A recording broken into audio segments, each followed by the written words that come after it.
Hello everyone, welcome to Cosmos UGC classes. साथियों, Cosmos UGC classes में आपका एक बार फिर स्वागत है। आपका हार्दिक अभिनंदन है। साथियों, कॉस्मोस यूजीसी क्लासेज आपके लिए डे बाय डे प्रतिदिन नियमित रूप से भूगोल की क्लासेज जो है यहाँ पे लेके आ रहा है। यहाँ पे भूगोल की नियमित रूप से क्लासेज स्टार्ट मतलब करवाई जा रही है, आपको उपलब्ध करवाई जा रही है। और उम्मीद है कि आप ये क्लासेज रेगुलर ले रहे हैं, शानदार तरीके से अपने नोट्स भी बना रहे हैं। और आप हर एक आपका कॉन्सेप्ट है वो यहाँ से क्लियर हो रहा है। और आपको जो फैक्ट हैं, जो एग्जाम की दृष्टि से जो भी महत्वपूर्ण तथ्य हैं, वो आपको यहाँ से मिल रहे हैं। और आप उनको रिवाइज भी कर रहे हैं, पीछे के वीडियो को भी दोबारा देख रहे हैं, नोट्स को भी रिवाइज कर रहे हैं आप लोग।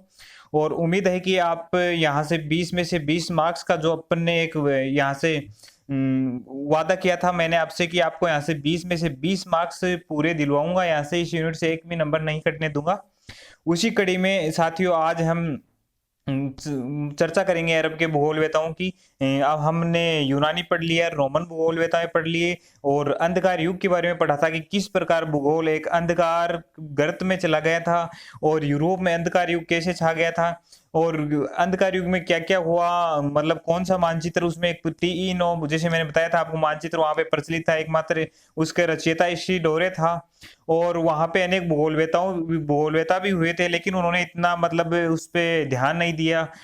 उनकी जो विचारधारा थी, जो उनके विचार थे, वो स्वतंत्र न होकर जो चर्च के पादरी या ईसाई धर्म के मिशनरियों द्वारा वो ऊपर से केंद्रित थे, और अपने स्पष्ट विचार वहां पे वो नहीं रख पाए, इसलिए भूगोल को गर्त में जाने दिए, भूगोल गर्त में चला गया। तो उसी कड़ी में जब तीसरी से 12वीं शताब्दी के मध्य जब भूगोल गर्त में जा रहा था, भूगोल का अंधकार युग था, उसी के बीच में जो अंत के अंतिम क्षणों में, अंतिम जो वर्षों में अरब भूगोलवेता हुए हैं, उन्होंने अपना योगदान दिया इसको वापस भूगोल को एक विषय के रूप में प्रकट करने के लिए, और विश्व के सामने जो नई नई जानकारी है वो वहां पे प्रोवाइड करवाने के लिए। तो साथियों आज हम चर्चा करेंगे, आपका ये सेशन डेडिकेट है अरब भूगोलवेताओं से। अगर हमारी क्लास आपको पसंद आ रही है, आप अच्छे तरीके से यहाँ से मतलब नए नए ज्ञान से अपडेट हो रहे हैं, तो साथियों इसको वीडियो को लाइक करें, शेयर करें, और इस चैनल को अगर आप नए हो तो सब्सक्राइब करें, और बेल आइकन को दबाना ना भूलें, जिससे आपको इसका नोटिफिकेशन मिलता रहे, क्लास का बैक टू बैक आपको जैसे ही क्लास यहाँ पे अपलोड हो जाए उसका नोटिफिकेशन मिलता रहे। साथियों मैंने देखा है कि आप क्लासेस लेते हो लेकिन आप इस वीडियो को लाइक नहीं करते हो। साथियों आपका लाइक का यही मतलब है कि हमें मोटिवेशन मिलता रहे, आपसे आपका फीडबैक मिलता रहे कि हमारी क्लासेज आपको पसंद आ रही है।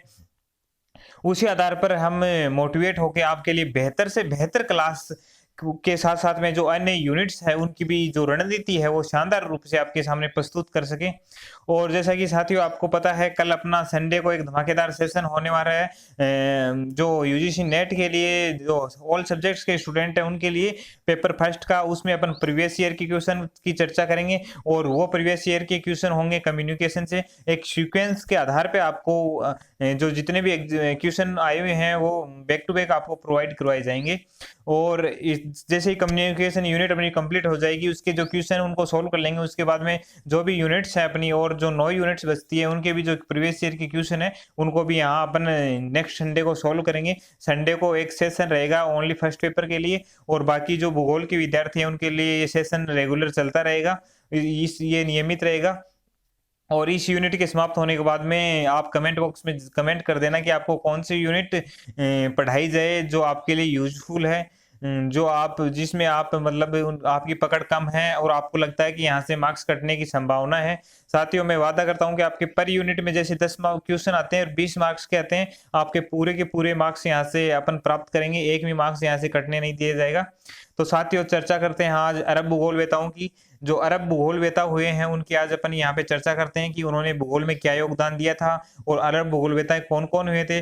और जैसे भूगोल एक गर्त में गया था तो उसको वापिस जो है भूगोल को उठाने का काम किसने किया था, कौन कौन से भूगोलवेता इसमें महत्वपूर्ण हुए हैं, उन सब की चर्चा करते हैं। और जैसा कि मैंने आपको पहले बताया था साथियों कि इसमें से एक क्वेश्चन 100% आएगा, और एक से अधिक भी क्वेश्चन यहाँ से बनने की संभावना पूर्णतः रहती है, और यहाँ से गलत होने की संभावना भी सबसे ज्यादा रहती है, क्योंकि इसमें कंफ्यूजन वाली स्थिति पैदा हो जाती है दो भूगोलवेताओं के बीच में, क्योंकि इनके नाम और पुस्तक एक जैसे ही हैं और अरबी भाषा में हैं इनके नाम वगैरह, तो उसमें थोड़ी कंफ्यूजन हो जाती है। तो अपन यहाँ से जो भी अपने ये भूगोलवेता है उनकी पुस्तक, उनका योगदान है, बड़े शानदार तरीके से एक डेडिकेट्स के साथ में नियमित रूप से यहाँ पे अध्ययन करेंगे। तो आज हम चलते हैं अरब भूगोलवेताओं पर। अरब भूगोलवेताओं का काल 700 से 1250 ईस्वी के मध्य था। जैसे कि मैंने आपको बताया कि यूरोप में अंधी युग छाया था, जो तीसरी से 12वीं शताब्दी के मध्य था।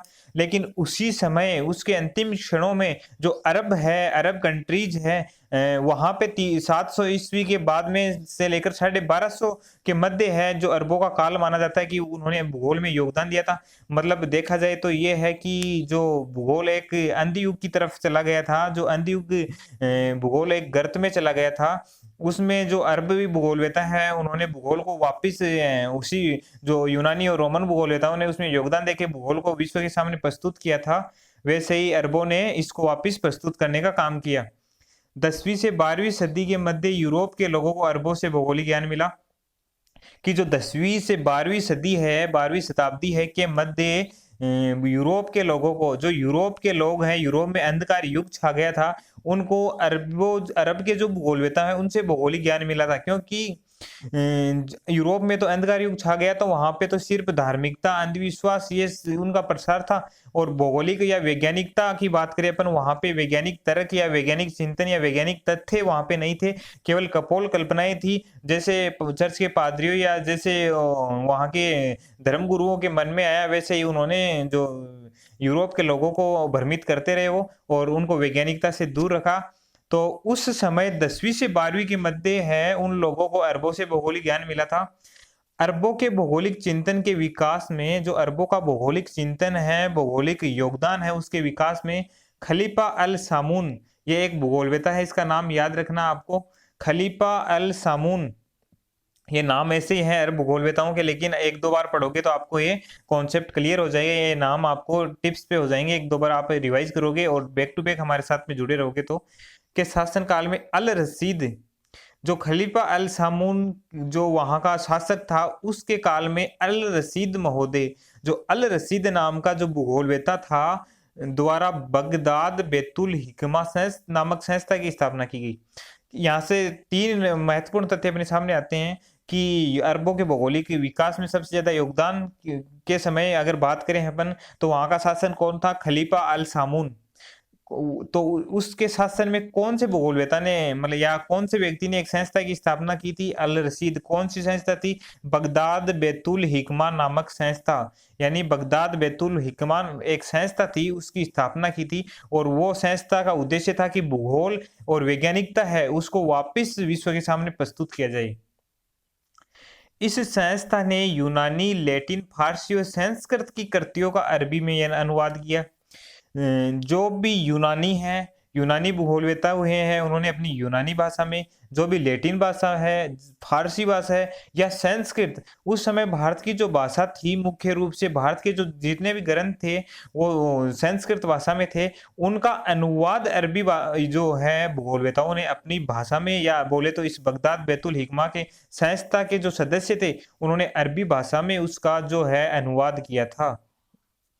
अनुवाद करने का कारण यही था कि अरब जो भूगोलवेता हुए हैं उनके पास में ज्ञान का अभाव था। वो चाह रहे थे कि जो विश्व के अन्य देश हैं उनकी जो कृतियां हैं या उनके जो व्यक्तियों के विचार है या महत्वपूर्ण जो भूगोलवेताओं के विचार हैं, उनका अनुवाद करके फिर अपन अब जो है विश्व के सामने इसको प्रस्तुत करें, उनके विचार प्रस्तुत करें, ऐसा उनका उद्देश्य था। इस संस्था को ज्ञान का घर कहा जाता था। कि जो बगदाद बैतुल हिकमा संस्था है, ये जो जितने भी कंट्रीज हुई हैं जहाँ पे भूगोल या वैज्ञानिक जो प्रचलन था, अंधविश्वास उनमें कम था, उनके जो ग्रंथ है उनका अनुवाद किया तो इन्होंने मतलब जो कंट्रीज के ग्रंथों का अनुवाद करके अरबी भाषा में किया, तो इनको ज्ञान का घर कहा जाता है कि यहाँ पे ज्ञान ही ज्ञान है, इसमें जो इस संस्था है इसमें ज्ञान ही ज्ञान है। अरब भूगोलवेताओं ने खगोल, गणितज्ञ, ब्रह्मांड और पृथ्वी संबंधी ज्ञान, जलवायु विज्ञान में योगदान, मानचित्र निर्माण विकास में योगदान दिया था। कि जो अरब भूगोलवेता है उन्होंने खगोल में, खगोल शास्त्र में, जो गणितीय शास्त्र है उसमें गणितीय भूगोल में, ब्रह्मांड में कि ब्रह्मांड में कैसे मतलब जो ग्रह उपग्रह कैसे हैं, तारे, सूर्य, पृथ्वी, पृथ्वी कहाँ स्थित है, कैसी आकृति है पृथ्वी की, इनके संबंध में पृथ्वी संबंधी ज्ञान और जलवायु विज्ञान, जो जलवायु विज्ञान है अपनी क्लाइमेटोलॉजी, उसमें भी उन्होंने योगदान दिया। इसके साथ में भी जो भी मानचित्र कला है, जो मानचित्र कला है उसमें भी अपना महत्वपूर्ण योगदान अरब भूगोलवेताओं ने दिया था। आइए चर्चा करते हैं अरब भूगोलवेताओं में आगे। अब पढ़ेंगे अरब भूगोलवेताओं में जो महत्वपूर्ण भूगोलवेता और प्रथम भूगोलवेता है अल-बिरूनी महोदय को। इनका भूगोल में महत्वपूर्ण योगदान माना जाता है और इन्होंने अनेक देशों की यात्राएं की थी। ये एक यात्री भूगोलवेता थे और सामान्य देखा जाता है कि जो अरबी भूगोलवेता हैं लगभग सारे वो यात्री हुए हैं, क्योंकि उन्होंने अनेक देशों में जा जाकर उनके ग्रंथों का अपनी अरबी भाषा में अनुवाद करके फिर उन्होंने निष्कर्ष निकाला और फिर भूगोल को संपूर्ण विश्व के सामने अपने ग्रंथों के माध्यम से प्रस्तुत किया। उन्होंने अपने ज्ञान को प्रस्तुत किया विश्व के सामने और भूगोल को वापस जो गर्त में चली गई थी उसको मतलब वापस ऊपर लाने का काम, उठाने का काम किया, उसमें योगदान दिया, संपूर्ण विश्व के सामने उसको रखा। तो पढ़ते हैं आज महत्वपूर्ण भूगोलवेता अल-बिरून के बारे में आज हम चर्चा करेंगे। यह 11वीं सदी का महान अरब भूगोलवेता था। जो अल-बिरूनी है वो 11वीं सदी का एक महान भूगोलवेता था, जिसका जन्म उज्बेकिस्तान के ख्वारिज़्म के बिरूनी नामक स्थान पे हुआ था। कि उसका जन्म है उज्बेकिस्तान के ख्वारिज़्म नामक स्थान और उसमें भी बिरूनी नामक स्थान पे हुआ था। बिरूनी का शब्द जो अर्थ शाब्दिक अर्थ होता है वो होता है भारत, बाहर का। तो इस प्रकार माना जाता है और वैसे भी अल-बिरूनी है वो नगर से बाहर इनका निवास स्थान था। तो उस हिसाब से इसको बिरूनी नामक जो संज्ञा दी गई है और आपको टेंशन लेने की जरूरत नहीं है। आप जो अलग-अलग भूगोलवेताओं की जो पुस्तक पढ़ेंगे उसमें ये जो जन्म स्थान के माध्यम जो है के बारे में अलग-अलग भूगोलवेताओं ने अलग-अलग दे रखा है। किसी ने बिरूनी दे रखा है, किसी ने सीधा उज्बेकिस्तान दे रखा है, किसी ने कोई कुछ दे रखा है, किसी ने कुछ दे रखा है और यहाँ से क्वेश्चन बनने की संभावना भी नहीं है, क्योंकि जो कन्फ्यूजन की स्थिति होती है वहाँ पे एनटीए है जो अपना यूजीसी नेट है वो क्वेश्चन नहीं बनाता, क्योंकि उसको अंत में फिर वो क्वेश्चन डिलीट करना पड़ता है। तो इसमें उसको ज़्यादा परेशानी होता है। इससे वो जो क्वेश्चन है जिसमें कन्फ्यूजन वाली स्थिति नहीं है वही प्रस्तुत करेगा, वही क्वेश्चन के रूप में देगा। इन्होंने अपनी युवावस्था सरदरिया नदी के किनारे बिताई थी। कि उन्होंने अपनी जो युवावस्था है, एक नदी है जिसका नाम है सरदरिया, उसके किनारे बिताई थी, मतलब वो शहर से बाहर रहता था, इसलिए इसको बिरूनी की संज्ञा भी दी गई थी और सरदरिया नदी के किनारे बिताई थी। जो भी यहाँ से क्वेश्चन बनता है मैं आपको बताते चलूंगा, आपको टेंशन लेने की जरूरत नहीं है। जो भी क्वेश्चन बनता है यहाँ से, जो भी एग्जाम में क्वेश्चन आए हैं उस पर हम चर्चा करेंगे। उसने अपनी खगोलीय अवलोकन, जो खगोल का जो अवलोकन किया है, गजनी, काबुल, लमगाम, पेशावर और मुल्तान में किए। जो गजनी है, काबुल, लमगान, पेशावर और मुल्तान नामक जो स्थान है वहां से खगोलीय अवलोकन किए। ये जो स्थान है ये अरब कंट्रीज के ही स्थान है, वहां पे मरुस्थलीय क्षेत्रों के ही स्थान है ये। वह मोहम्मद गजनवी के शासन काल में भारत आए थे। ये इंपॉर्टेंट है, यहाँ से क्वेश्चन बनने की संभावना है। कि ऐसा कौन सा भूगोलवेता है जो मोहम्मद गजनवी के शासन काल में भारत में आया था? अल-बिरूनी। दूसरा क्वेश्चन टाइप इसका ऐसा बन सकता है कि अल-बिरूनी है भारत में आया था, उसमें किसका शासन काल था? तो मोहम्मद गजनवी। और एक बात आपको ये ध्यान में रखनी है, जब यहाँ पे मुगलों का शासन था, अपने भारतवर्ष में मुगलों का शासन था, उस समय ही जो अरब के भूगोलवेता हैं वो यहाँ पे आए हैं और जिन भी स्थानों पे गए हैं ये अरब के भूगोलवेता खोज करने के लिए, यात्रा करने के लिए, तो वहां पे अरब का जो शासन काल है या मुर्गों का जो मुगलों का शासन काल है उस समय ही वहां पे गए हैं, क्योंकि इनको एक तो सहयोग मिलता था, इनको स्वतंत्रता थी फुल, क्योंकि जो मुगल है वो इनको जो अरब है कंट्रीज के उनको फुल मतलब उनका सपोर्ट रहता था, उनको स्वतंत्रता देते थे, तो ये अपना काम आसानी से कर सकते थे। उसने अपने जीवन काल में 113 ग्रंथ लिखे, जिसमें 27 ग्रंथ भूगोल से संबंधित है। मतलब टोटल तो उसने 113 लिखे, कई बुक्स में 114 ग्रंथ इसके मतलब शामिल किए गए कि 114 ग्रंथ लिखे थे और 27 ग्रंथ है वो भूगोल से संबंधित थे और 27 में भी 19 ग्रंथ अकेले भारत से संबंधित थे। मतलब इस भूगोलवेता ने टोटल तो ग्रंथ लिखे 114 या 113 और भूगोल से संबंधित लिखे 27 और 27 में भी 19 है वो भारत से संबंधित थे, मतलब भारत पे उन्होंने ग्रंथ लिखे थे, वो थे 19 ग्रंथ भारत से थे। आइए इनकी चर्चा करते हैं, इनका कौन कौन सा जो ग्रंथ है। और ग्रंथ की बात करें तो इनका मतलब ग्रंथ के बारे में ही पूछा जाता है, ग्रंथ का नाम ही पूछा जाता है, इनका विवरण पढ़ने की अपन को जरूरत नहीं है। और वैसे भी अपन को इसमें पीएचडी नहीं करनी है कि इनके ग्रंथों में क्या क्या था, संपूर्ण अध्ययन नहीं करना अपन को। जहां से क्वेश्चन एनटीए उठा रहा है और जहां से एग्जामिनर क्वेश्चन दे रहा है उसको अपन को कैच करना है कि कहाँ से एग्जामिनर क्वेश्चन उठा रहा है। क्योंकि अपनी जैसे भूगोल में 10 यूनिट है, 10 यूनिट में लगभग 15-16 की जो बुक्स हैं वो शामिल की गई है। तो अपन एक एक का जो विस्तार पढ़ेंगे, एक एक में मतलब गहनता जो गहराई में जाएंगे ना, तो वहां से क्वेश्चन भी नहीं बनते, गहराई में उसी चीज की में जाएंगे जहां से एंटी क्वेश्चन बना रहा है, एग्जामिनर क्वेश्चन बना रहा है, पुटअप हो रहा है, प्रीवियस एग्जाम में आया हुआ है और वहां से क्वेश्चन बनने की संभावना है। बाकी हम उसकी जो पुस्तक है उनके नाम, ग्रंथों के नाम पढ़ेंगे, तो इसमें ग्रंथों के नाम इनके महत्वपूर्ण है। पहला ग्रंथ है किताब उल हिंद। इसका जो हिंदी अर्थ है, मतलब अपनी भाषा में जो भारत की भाषा में ये भारत से संबंधित ग्रंथ है। और किताब उल हिंद का अर्थ है भारत का भूगोल। ये क्वेश्चन बहुत बार पूछा जा चुका है, ये इंपॉर्टेंट यहाँ से इसका ग्रंथ है, इसलिए इसको बार बार एग्जामिनर मतलब उनकी पसंदीदा जो पुस्तक है वो पूछता है, बार बार मिलान करवाता है इससे। तो पहला ग्रंथ है किताब उल हिंद। दूसरा ग्रंथ है तारीख उल हिंद।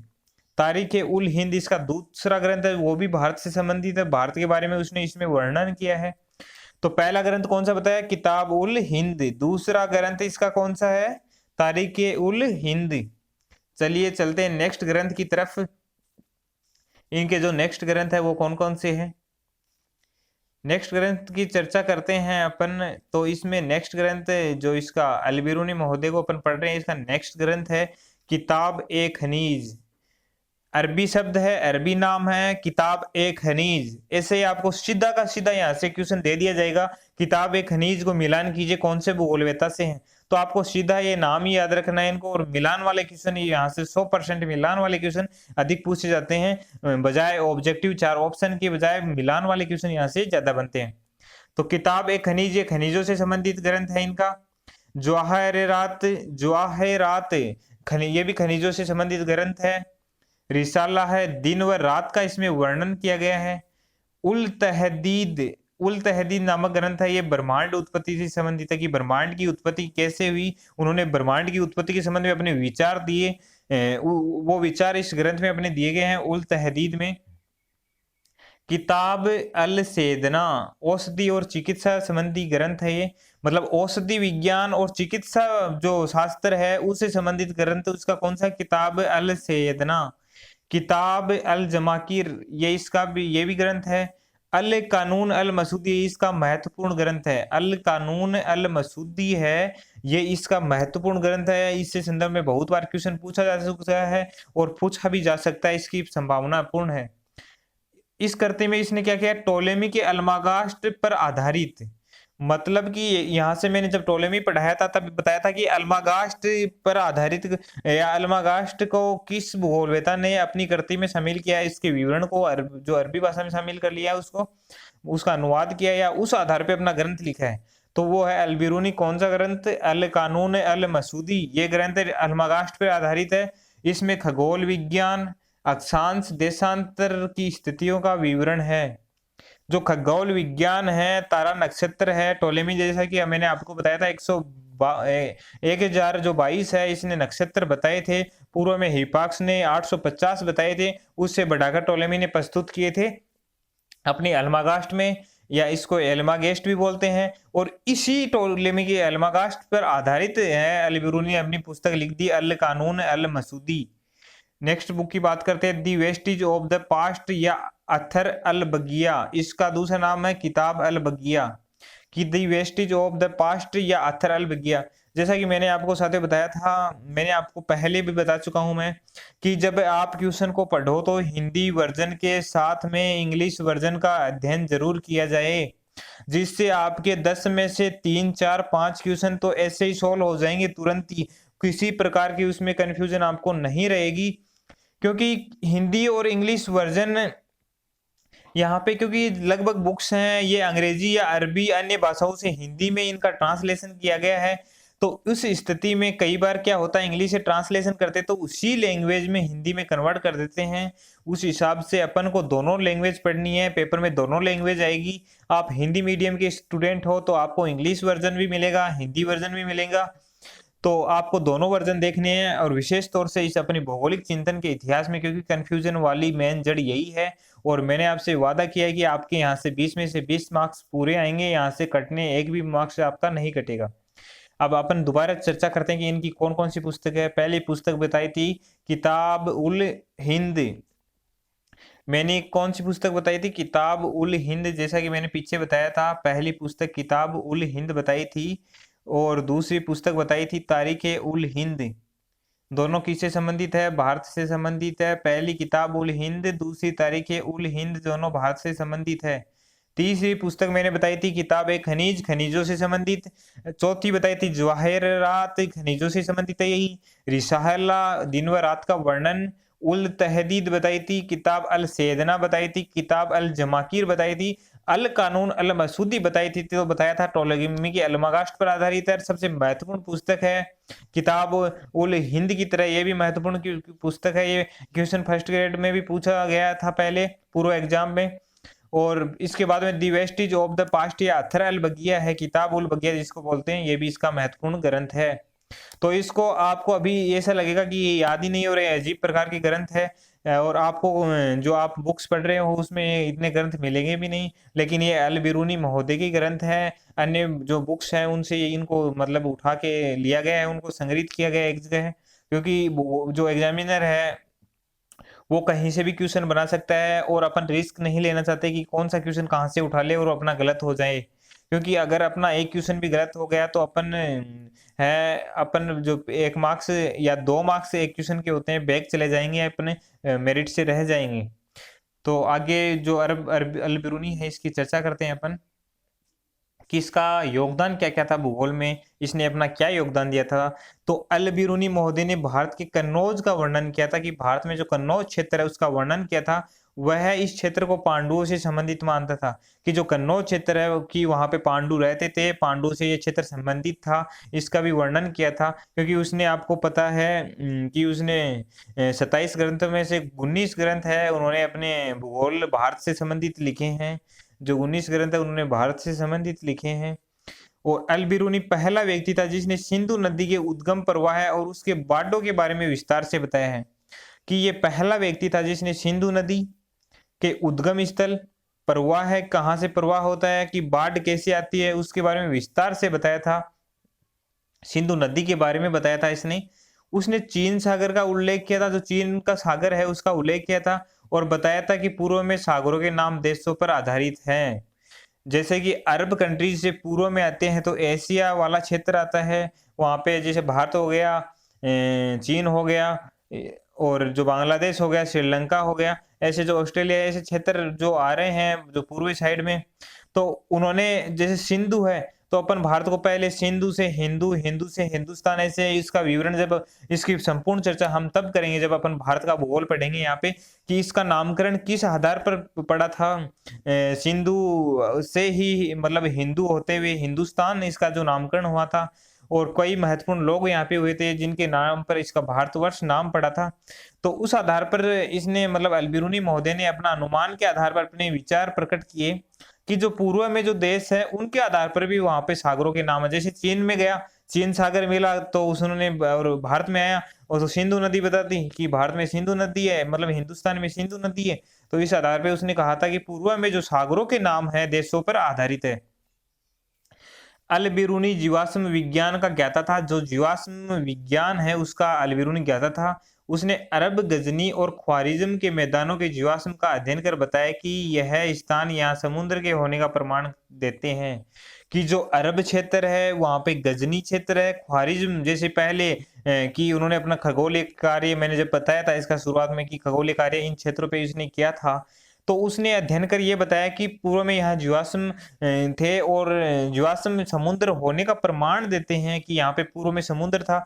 लेकिन कालांतर में क्या हुआ, उस समुद्र के सूखने से यहाँ पे मरुस्थलीकरण की प्रवृत्ति है या मरुस्थलीकरण का विस्तार हो गया और ये क्षेत्र पूरा मरुस्थल में परिवर्तन हो गया। ऐसा अल-बिरूनी महोदय ने बताया था, अपने विचार बताए थे। अपनी जो यहाँ पे जो उसने खोज की थी उस आधार पे मतलब उसने अपने विचार रखे थे। आगे हम चर्चा करते हैं। उसने त्रिकोणीय विधि से बगदाद, गजनी, यूराल की अक्षांश देशांतर की स्थिति ज्ञात की। कि त्रिकोणीय विधि का प्रयोग करते हुए इसने बगदाद, गजनी, यूराल की अक्षांश व देशांतर स्थिति ज्ञात की थी। अल-बिरूनी ने इब्न सीना की तरह, जो आगे भूगोलवेता पढ़ेंगे अपन, इब्न सीना ये भी महत्वपूर्ण भूगोलवेता हुए हैं। इनकी कुछ कृतियां हैं वो इंपॉर्टेंट है, उनका वैसे भूगोल में कम योगदान, लेकिन कृतियां हैं उनसे क्वेश्चन बहुत बार पूछा जाता है। की तरह भू आकृति विज्ञान के विकास में भी योगदान दिया था। जो भू आकृति विज्ञान है उसके विकास में भी इसने अल-बिरूनी महोदय ने योगदान दिया था। क्योंकि अभी पहले अपन ने पढ़ा है इससे पूर्व कि समुद्र होने का प्रमाण देते हैं जीवाश्म के बारे में। अब जीवाश्म और समुद्र होने का प्रमाण जो भूगोलवेता को तभी मिलता है जब उसने मतलब भू आकृति या पृथ्वी का अध्ययन किया हो, पृथ्वी की जो परतों हैं उनका अध्ययन किया हो, भू आकृति का अध्ययन किया हो, तभी मतलब उनकी आकृतियां या उनका जो है ना मतलब अध्ययन करता है, तभी उसको पता चलता है कि यहाँ पे मतलब ये जीवाश्म है या समुद्र पहले था अब मरुस्थल में परिवर्तन हो गया। तो इस प्रकार हम ये कह सकते हैं कि भू आकृति विज्ञान में भी इसका योगदान था। उसने अपनी पुस्तक किताब उल हिंद, जो सबसे पहले मैंने बताई थी महत्वपूर्ण पुस्तक, किताब उल हिंद भारत का भूगोल, जिसका हिंदी का शाब्दिक अर्थ होता है, मैं बताया था कि सिंधु गंगा का मैदान नदियों द्वारा लाई गई तलछट से बना है। जो सिंधु गंगा जो नदी है इनका जो मैदान जो विस्तृत है, सिंधु और गंगा जो नदियां हैं उनका जो मैदान स्थित है, उनके बाढ़ों से जो जो जलोढ़ मैदान जो बना है, पुराने जलोढ़ नए जलोढ़ जैसे बांगर खादर, ये जो इनका बना है,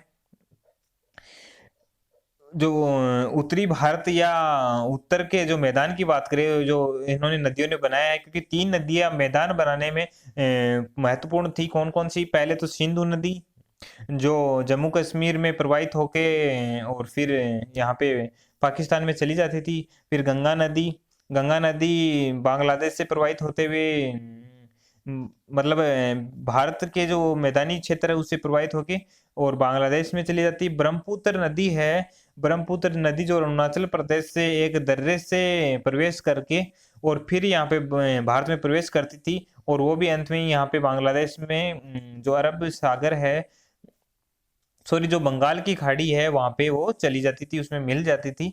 तो इस प्रकार इस अल-बिरूनी ने बताया था कि जो सिंधु गंगा का मैदान है वो नदियों द्वारा लाई गई तलछट, क्योंकि इनकी कितनी सहायक नदियां हैं, और इनके बारे में अपन विस्तार से तब पढ़ेंगे जब अपन भारत का भूगोल की यहाँ पे चर्चा करेंगे। भारत का भूगोल सेशन अपना स्टार्ट करेंगे, उस यूनिट को पढ़ेंगे, तब सिंधु और गंगा मैदान की जो नदियां हैं उनको अपन विस्तार से पढ़ेंगे। आइए चलते हैं नेक्स्ट जो इनका योगदान है उसमें। वह कहता है कि हिमालय से निकलने वाली तेज वाहिनी नदियां पत्थरों को लुढ़काकर गोल बनाती है।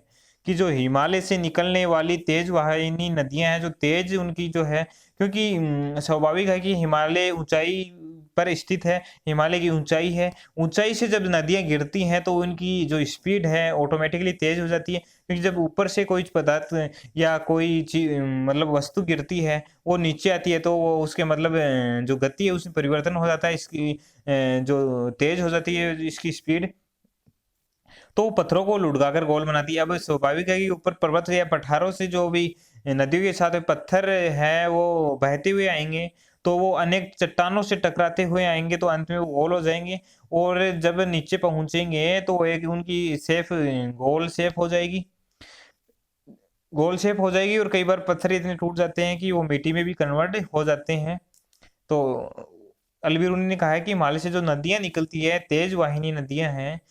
और अंत में एक महत्वपूर्ण तथ्य इसको लास्ट में शामिल किया गया, संस्कृत भाषा में लिखित पाणिनि, जो पाणिनि भूगोलवेता हुए हैं, उन्होंने एक संस्कृत भाषा में अपना जो ग्रंथ लिखा है उसका नाम है अष्टाध्यायी। अष्टाध्यायी नामक उसका ग्रंथ है, उसका अरबी में इसने अनुवाद किया है, और यहाँ से ये क्वेश्चन पूछा जाता है और इसकी महत्वपूर्ण संभावना है कि जो संस्कृत भाषा में पाणिनि का ग्रंथ है अष्टाध्यायी, उसका अरबी भाषा में अनुवाद कौन से भूगोलवेता ने किया? तो कौन से ने किया है? अल-बिरूनी ने। आज के सेशन में साथियों इतना ही। आज हमने चर्चा की है जो अरब भूगोलवेताओं के बारे में कि अरब भूगोलवेताओं का क्या क्या योगदान था यहाँ पे। अरब भूगोलवेताओं के साथ में आज हमने एक भूगोलवेता पढ़ा था, उसका नाम था अल-बिरूनी महोदय। और साथियों उम्मीद है कि आपको ये सेशन पसंद आया होगा, आप अल-बिरूनी आपको समझ में आया होगा। साथियों पहली बार में अगर आप पढ़ रहे हो तो जो इनकी ग्रंथ है इनमें आपको कंफ्यूजन रहेगा, इनको याद करने में मतलब आपको काफी संघर्ष करना पड़ सकता है। लेकिन आप 1-2 बार इसको रिवाइज करोगे, आप इसको रिवाइज करो। अब आपने देख लिया, फिर कुछ समय बाद में आप इस जो वीडियो को दोबारा देखिए, क्योंकि ये वीडियो आपको प्लेलिस्ट में आपको उपलब्ध रहेगा। इसको दोबारा देखिए और रिवाइज कीजिए। साथ में आप जो नोट कर रहे हैं, नोट्स बना रहे हैं, उनको भी रिवाइज कीजिए। और जैसे कि मैंने आपको बताया था कि आपको यहाँ से पढ़ने के बाद में किसी अन्य बुक्स या किसी नोट से पढ़ने की जरूरत नहीं पड़ेगी, क्योंकि ये एक नोट्स और बुक्स है, मतलब बुक्स से संग्रह है। अब नोट्स से बुक बड़ी होती है या नोट्स बड़े होते हैं, तो यहाँ पे ऑब्वियसली एक ही 2-3 बुक से संग्रह लिया गया है और उससे नोट्स तैयार किया गया है। फिर आपको यहाँ पे पीपीटी के माध्यम से ये इतनी जानकारी आपको प्रोवाइड करवाई जा रही है। एक धमाकेदार सेशन आपको प्रोवाइड करवाया जा रहा है। तो साथियों मिलते हैं नेक्स्ट क्लास के साथ में। नेक्स्ट क्लास में अपन जो अरब भूगोलवेता है उनमें अलग चर्चा करेंगे। और कल अपना जो सेशन रहेगा वो रहेगा कम्युनिकेशन से लेकर प्रीवियस ईयर के क्वेश्चन की, वहां पे अपन चर्चा करेंगे। तो आपको बने रहना है अपने चैनल पे, इसको लाइक करना है। आपने वीडियो देख लिया, इसके बाद में इसको लाइक करना करके जाना है, ताकि अपन को जो कॉस्मोस यूजीसी क्लासेज आपके लिए इतना जो संघर्ष कर रहा है इसको मोटिवेट मिले। और फिर इसको अगर आप नए जो है व्यूअर है देख रहे हैं तो इसको सब्सक्राइब करें, इसको सब्सक्राइब जरूर करें और बेल आइकन को दबाएंगे तो आपको इसका नोटिफिकेशन तुरंत मिल जाएगा जब भी यहाँ पे क्लासेज अपलोड होगी तभी। और फ्रेंड्स के साथ में शेयर करें, और जो भी भूगोल से अन्य जो विद्यार्थी है उनको भी ये शेयर करें, क्योंकि अपन कल का जो एक है सीक्वेंस से पहली बार यूट्यूब में सीक्वेंस से आपको जो प्रीवियस ईयर के क्वेश्चन है यहाँ पे करवाए जाएंगे और बढ़िया शानदार तरीके से आपको कंटेंट प्रस्तुत किए जाएंगे। मिलते साथियों नेक्स्ट वीडियो के साथ में, नेक्स्ट अपनी क्लास के साथ में। तब तक की बाय, धन्यवाद।